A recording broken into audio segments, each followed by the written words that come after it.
el tango es parte del criollismo, no es ni hijo ni primo, es parte de él, es parte de un todo que incluye al folclore bonaerense. El tango de alguna manera es parte del folclore bonaerense. Con respecto a sus orígenes, bueno, yo no soy historiador ni tengo ninguna pretensión de hacer nunca ningún tipo de sentencia al respecto, porque hay gente que se ocupa muy bien de eso y que cita las fuentes y hay todo trabajo de muchísima gente muy interesante. Yo más bien lo que pienso es conociendo la historia del tango, conociendo la historia de la música criolla, es entender por qué son la misma cosa de algún modo. Y para darse cuenta de eso es muy fácil simplemente ver algunas cuestiones. Por ejemplo, ¿no? El tango como tango canción, ya todos sabemos que nace en el 17 con Mi Noche Triste, que Gardel lo instala en la grabación y que empieza a ver a partir de ahí, de la figura de Gardel, un modo de hacer tango, ¿no? Un modo de cantar el tango que está vigente hasta el día de hoy. Hoy para cantar tango, para aprender a cantar tango hay que escuchar a Gardel. ¿Y cómo es que Gardel arma toda esa forma, ese lenguaje? La palabra es lenguaje, ¿no? Arma un lenguaje que sigue más vigente que nunca. Bueno, un día me parece que se lo escuché decir a Antonio Carrizo, al periodista, que dijo: Gardel fue su propio ancestro, ¿no? Muy interesante el concepto. Porque para mí, ¿no? La lectura que yo hago es la siguiente. Primero, él no tuvo quien lo haya antecedido en esto, sino que él fue como el de la piedra fundacional. Él mismo inventó el modo, y ahora veremos de dónde lo saca, para mi entender. Pero a su vez fue su ancestro también en el sentido del padre ausente, ¿no? Un chico que se cría con la madre en una Buenos Aires del centenario de la patria, del intento de formar una nacionalidad, una argentinidad. Entonces ahí hay toda una construcción cultural de Gardel. Pero Gardel lo que hace a través de eso es generar un discurso tanguero extrayendo elementos puros del criollismo.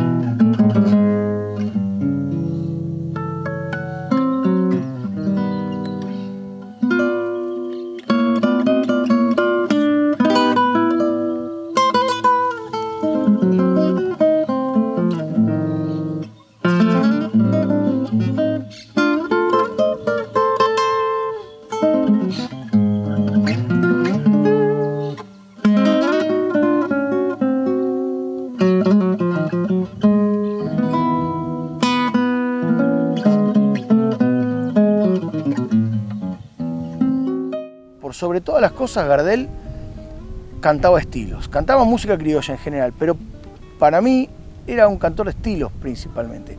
Y te voy a explicar por qué pienso eso. Gardel, hasta que graba su primer tango, que es Mi Noche Triste, había grabado ya 14 estilos.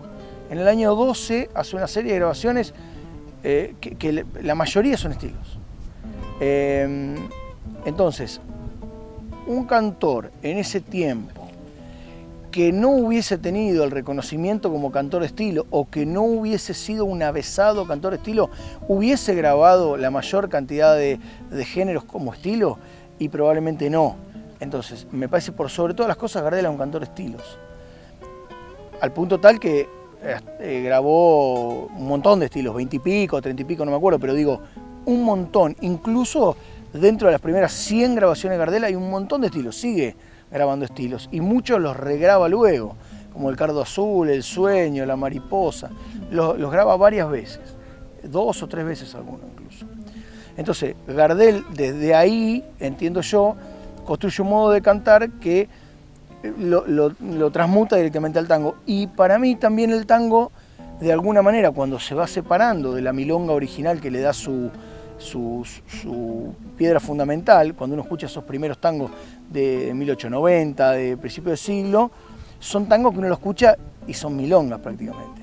En un momento el tango empieza a generarse compositivamente una identidad propia y se separa un poco más de la milonga. Y parte de esa identidad propia tiene que ver con algunos elementos, por ejemplo, el estilo, ¿no?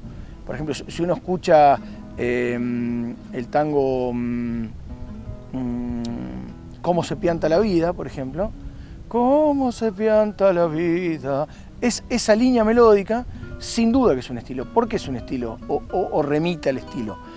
Bueno, porque por la rítmica, por la direccionalidad melódica, por la construcción a la hora de ser cantado, ¿no?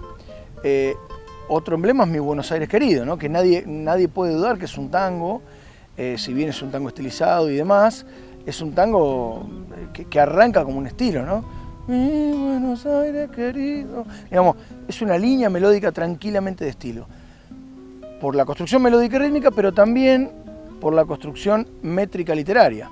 El octosilábico, el verso octosilábico, todos los autores, todos los investigadores y demás coinciden que es el metro principal de toda la música de la provincia de Buenos Aires. Es el metro más usado por los payadores, si bien no es el único, pero es el más usado, instalado hace muchísimo tiempo, y en muchísimos de los géneros de la provincia, como la milonga o el estilo, se usa el octosilábico.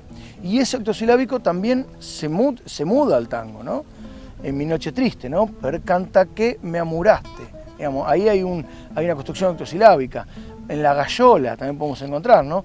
Voy al campo a laburarla, a juntar algunos cobres, o en Mano a Mano, ¿no?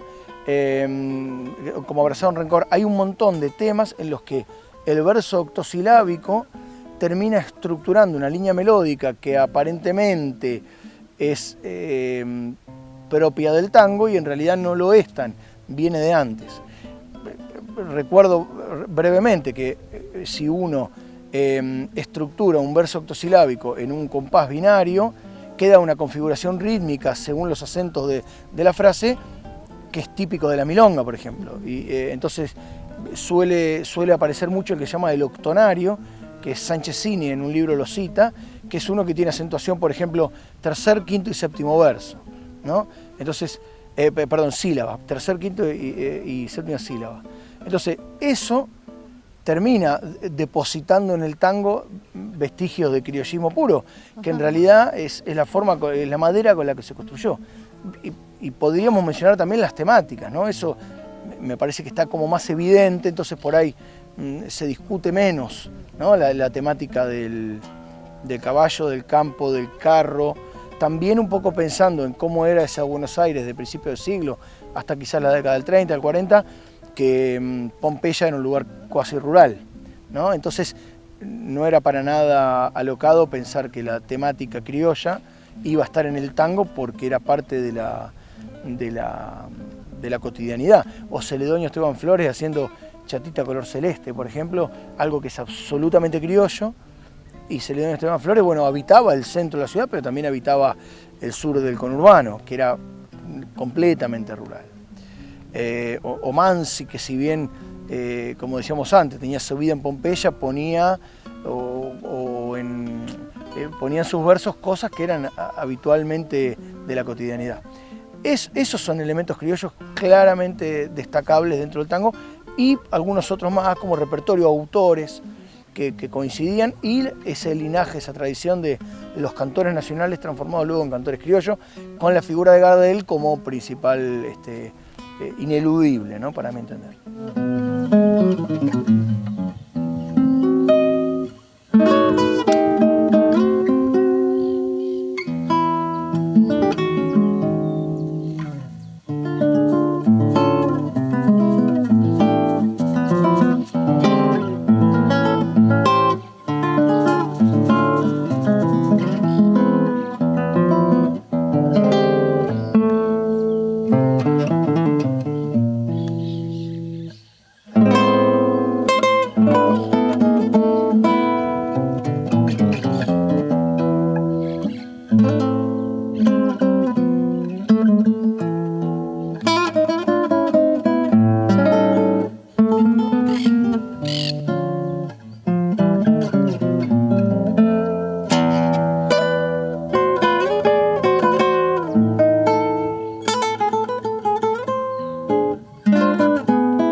conurbano más profundo, que es de donde soy yo soy de Temperley, una zona que hasta hace 80 años era casi rural, es sin duda un lugar mixto, ¿no? En donde la ciudad está como perdiendo vigor en altura y en cemento, y la pampa se está metiendo, digamos, ese margen, esa zona marginal se está corriendo cada vez más lejos, por supuesto. Hace 80 años estaba en Temperley y ahora está unos kilómetros más lejos, al menos hacia el sur. Pero sin duda que yo soy un habitante de ahí y que soy una persona que opera en ese mundo. Entonces también ahí existe lo criollo dentro de lo cultural, porque todavía se conviven como los dos universos y un montón de universos mixtos. A propósito de eso, hay un festival que ocurre en esa zona, es un festival que organizo yo junto a Pablo Juárez Levar y un equipo más grande, pero nosotros desde el principio ya lleva 4 ediciones, se llama Festival de Tango y Criollismo, que un poco intenta poner en relevancia esto que hablábamos de la conexión criolla con el tango.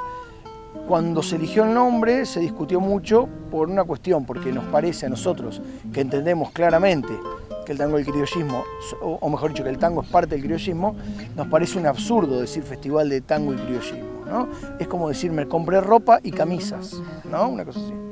Entonces,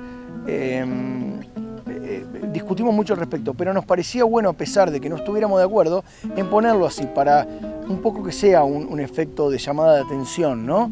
Y en ese festival conviven artistas absolutamente criollos y absolutamente tangueros, orquestas típicas, cantores con guitarra, cantoras que se acompañan solas, payadores, que son las figuras centrales del festival, payadores, David Tocada, Manuel Gaboto, José Curvelo ha estado también, el Chino Alberto, estuvieron los payadores siempre como figura del festival, porque en realidad no hablamos mucho de los payadores, pero está bueno decirlo, payadores son el gran nexo, ¿no? entre ese criollismo del fin del siglo XIX, principio del siglo XX.